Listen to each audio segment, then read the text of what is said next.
Kung bibigyan ka ng pagkakataon, gugustuhin mo bang mabuhay ng higit 100 taon? Sa panahon ngayon, tila imposible. Ngunit may isang lugar na tila kinalimutan na mismo ni kamatayan. Isang isla na may sekreto sa mahabang buhay. Isang simpleng isla na mistulang walang kakaiba sa panlabas. Ngunit sa likod ng katahimikang iyon, tinatago nito ang isang misteryo na gustong malaman ng lahat.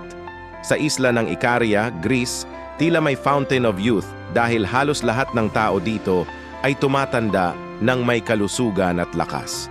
Paano nga ba nagagawa ng mga naninirahan dito na manatiling malusog at aktibo kahit na lagpas 100 taon na ang edad nila? Sa video natin ngayon, aalamin natin ang mga natatagong sekreto ng Icaria, isang lugar na tinaguriang the island where people forget to die. Una, tingnan natin ang mga nakakagulat na numero. Sa Pilipinas, ang average na life expectancy ay nasa 71 taon. Samantalang sa Icaria, ito ay umaabot ng 70 taon. Hindi lang yan, marami sa mga taga-Icaria ay umaabot pa ng 100 taon o higit pa. Paano nila nagagawa ito? Ano kaya ang kanilang sikreto? Ayon sa mga eksperto, marami ang nagtataka kung bakit ang mga taga-Icaria ay tila immune sa mga sakit na paborito ng modernong mundo gaya ng cancer, heart disease at dementia. Isa sa mga pinakakamangha-manghang kwento ay ang kay Stamatis Moraitis, isang taga-Icaria na na-diagnose ng lung cancer sa Florida. Sinabihan siyang 6 na buwan na lamang ang natitira sa kanyang buhay. Ngunit nang bumalik siya sa Icaria, nanatili siyang buhay at malusog hanggang sa kanyang pagtanda. Nakakagulat, hindi ba? Ano nga kaya ang dahilan? Bago natin talakayin ang diet at lifestyle ng mga taga-Icaria, sagutin muna ang tanong na ito.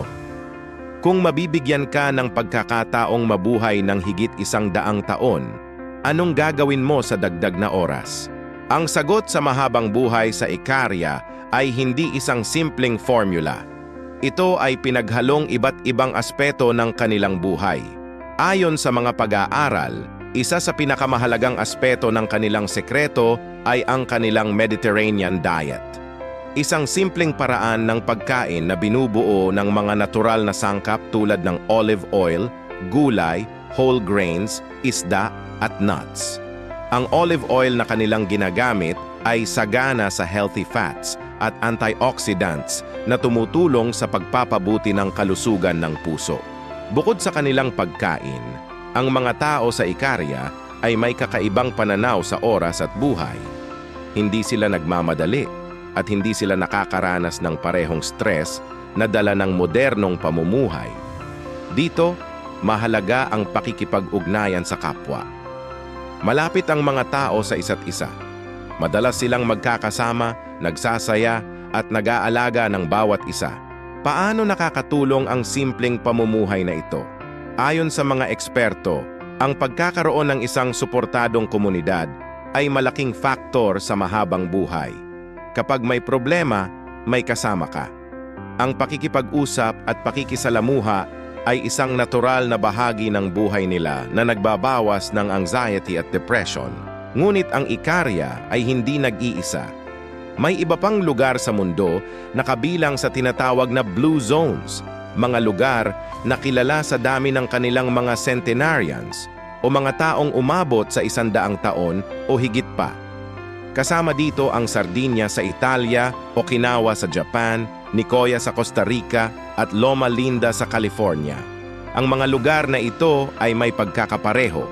Simple ang pamumuhay, malusog ang pagkain, at may malalim na ugnayan sa komunidad.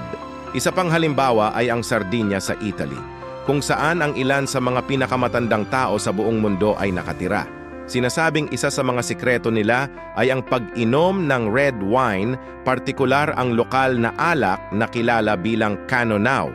Ayon kay Zelinda Paglieno, isang 102 taong gulang na residente ng Sardinia, ito ang isa sa mga dahilan ng kanyang mahabang buhay. Ang Canonau wine ay mayaman sa polyphenols na may magandang epekto sa ating kalusugan. Walang magic pill o instant na paraan upang mapahaba ang buhay. Ang sikreto ng mga tao sa Icaria at Sardinia ay hindi isang bagay na mabibili sa tindahan. Ito ay resulta ng malusog na pagkain, pagkakaroon ng balanseng buhay, at pagiging bahagi ng isang komunidad. Maaari nating tularan ang kanilang mga prinsipyo sa ating sariling buhay.